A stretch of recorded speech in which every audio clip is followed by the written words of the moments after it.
Film photography has absolutely skyrocketed in popularity over the last few years, and it seems that almost every photographer is chasing that film look. But what if there was a way to achieve that very same look with only a few clicks? This is where Dehancer comes out swinging.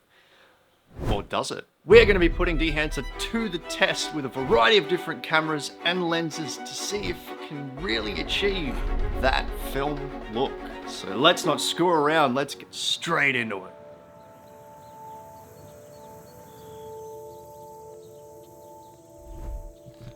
So the way that I want to do this is as follows. I want to film a sequence of shots on a variety of different cameras at varying different price points to showcase Dehancer's versatility and how it works with those cameras. So how we're doing this is I can't get comfortable. Where am I going to go? So I've brought with me a few different cameras.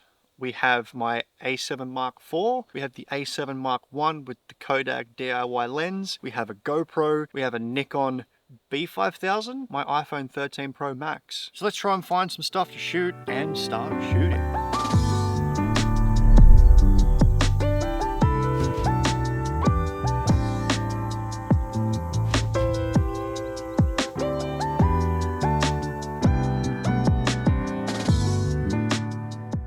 So we're in DaVinci Resolve and I've put together a little edit, but it's nothing too crazy. I've done some basic color correction, which Dehancer, in the instructions, it says to actually use a color space transform, change the output gamma to Cinelog film, and then to place Dehancer last. So with that done, I'm gonna chuck an adjustment clip above so it affects everything.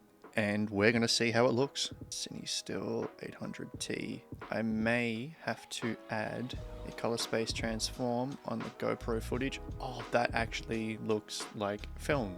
Holy shit. Okay, that's... What? This looks amazing. It's shot with the Kodak, DIY Kodak lens, and yeah, it honestly, like, it was already there. It was already very close. This actually looks amazing. Yo, there's so many different things here. They've really thought through this program. But gonna go back to Cinelog. Cine and film log. You can definitely tell the difference between all the cameras, of course, but the super high-end cameras, so the A7 IV, the A7 I, there's like a huge difference. You can tell it's kind of like digital. It's too sharp, but then with the DIY Kodak lens, and then even the GoPro is too sharp for what I would consider film. But then the Nikon B5000 just, it honestly looks like film. The iPhone is just too sharp, but it's passable. So with this all done, I'm gonna export this and we'll see the final result.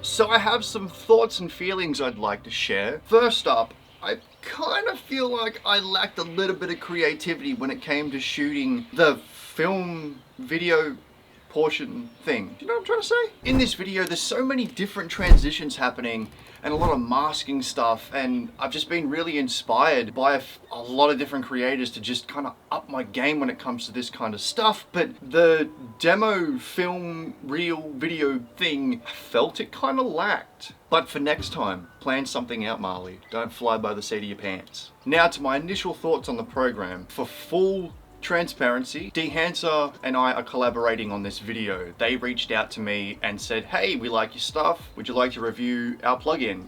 And I said, yeah, why not? Within that, I also asked if there's anything they wanted me to say, and they said, give us your honest opinion. Here's my 100% honest opinion. It feels gimmicky. That being said, it is really well thought out. It works amazingly for its intended use, its emulation and settings and everything. There's so much stuff there, and it is really cool, but I don't see it being applicable in my day-to-day use. It's not something that I'm gonna come home after a day of filming and go, fuck yeah, let's put Dehancer on this.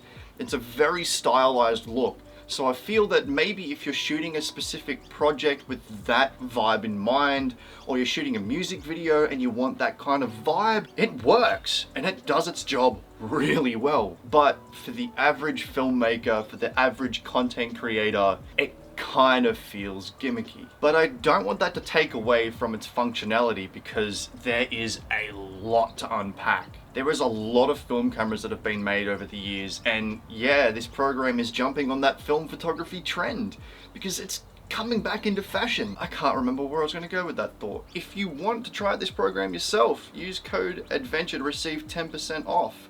I do get a little bit of kickback, but I want to try and figure out a way where that gets given to you rather than it just going straight to me. Maybe a giveaway, maybe something like that. But yeah, if you want to try that program for yourself, there'll be a link in the description. Just make sure you use the code ADVENTURE at checkout. If you want to see another chaotic adventure, click right here, because there are plenty more for you to see.